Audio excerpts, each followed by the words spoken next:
The next is about breathing techniques.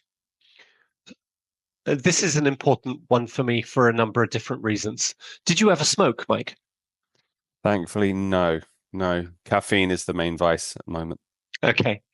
So I began smoking when I was 11 because I'm English. It's what we used to do.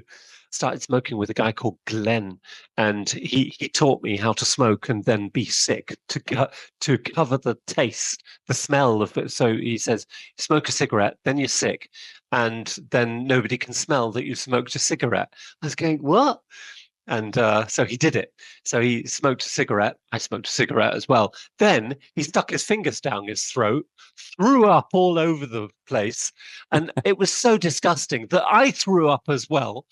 And that was the beginning of 39 years of smoking. I think it was, yeah. No, 29, 29. Stopped when I was 40. I had a trainer who I was working with, and she was a shrink.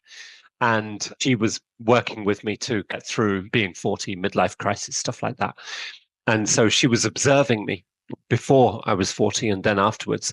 And she was saying, Tim, you can't stop. You can't stop breathing. Yeah. This breathing thing that you do when you're smoking, you breathe a lot when you're a smoker. And you do, right? You know, deep breathing.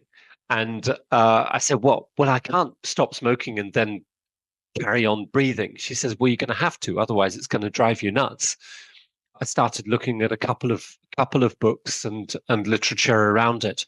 And I came across, well, Alan Carr's book about stopping smoking is pretty good. Yeah.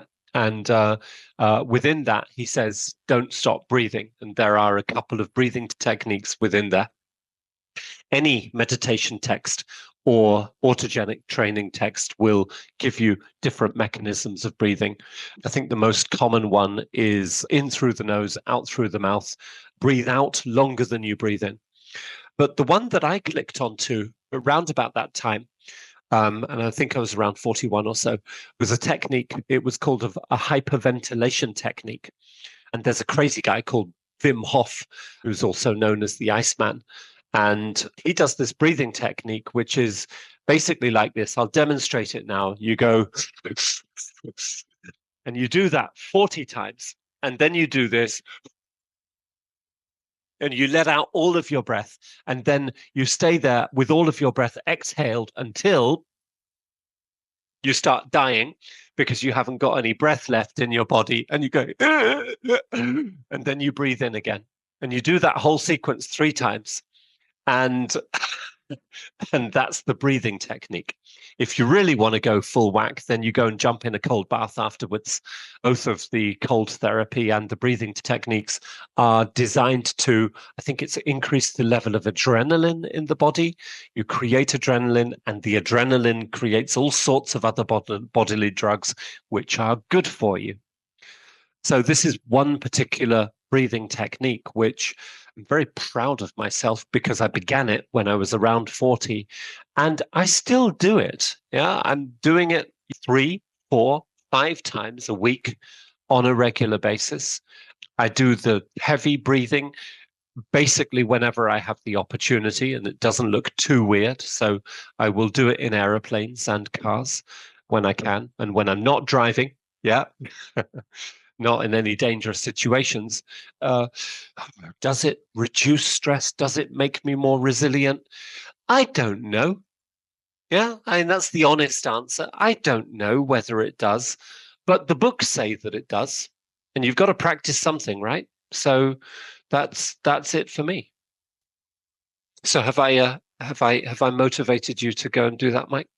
It sounds so wacky that yes, I want to try it. Get the adrenaline running, almost feel like you're gonna pass out. This is something you've got to be sitting down. Yeah, you've got to sit down when you do it. Yeah, and it's a very interesting one. And at the end of the day, you Google it for yourself. How to decrease stress, how to become more resilient, and you will get the answers. Breathing, exercise, which is breathing, mindfulness, good time management. And if you look at any serious sports person, why do they remain a serious sports person? Do they like running? Yes. Do they like breathing heavily? Absolutely. Yeah. Any sailors? Do they like sailing? Yes. Do they like breathing heavily? Yes, absolutely. Because they get to the place, any sports gets to the place where your breathing is so intensive in order to continue doing that sport. And I always kind of think to myself, what piece about the sport is it actually that becomes addictive? And I don't believe it's the sport itself. I believe it's the breathing that you're going through while you're actually doing it. I mean, hey, you're a footballer, right? Which means intensive breathing multiple times in one game. Yeah. You're absolutely right, Tim. And I have to say that I also find jogging, running on a treadmill, utterly boring. I can do it, but I despise doing it. Like 30 minutes on a treadmill is terrible, but an hour and a half playing football, no problem whatsoever. I don't have to convince myself to do it. I enjoy it. Yeah. I'm obviously not interested if everybody starts doing hyperventilation techniques, but I think it's important for people to have a discussion around breathing techniques. Do I get enough oxygen into my brain? Have I ever done something like this before? Can I imagine giving something like this a try? Can I build a space for it in my calendar? And is that something that's interesting? One final thing just to round things off there, Tim. Psychologically speaking, nervousness and excitement are effectively the same emotion, or they're very, very similar. Mm-hmm. And they say that the difference between feeling nervous and feeling excited is a deep breath. So I think that's a really nice idea to change your perspective on it, but use this breathing process to switch from being nervous to excited. Remember the negotiation skills discussion we had where the chap was saying in a difficult negotiation, it's a tactic to breathe extremely deeply, to kind of sit back and go, because it signals to the other side of the table, oh, they don't like that. They don't like that. What have I said? What have I said?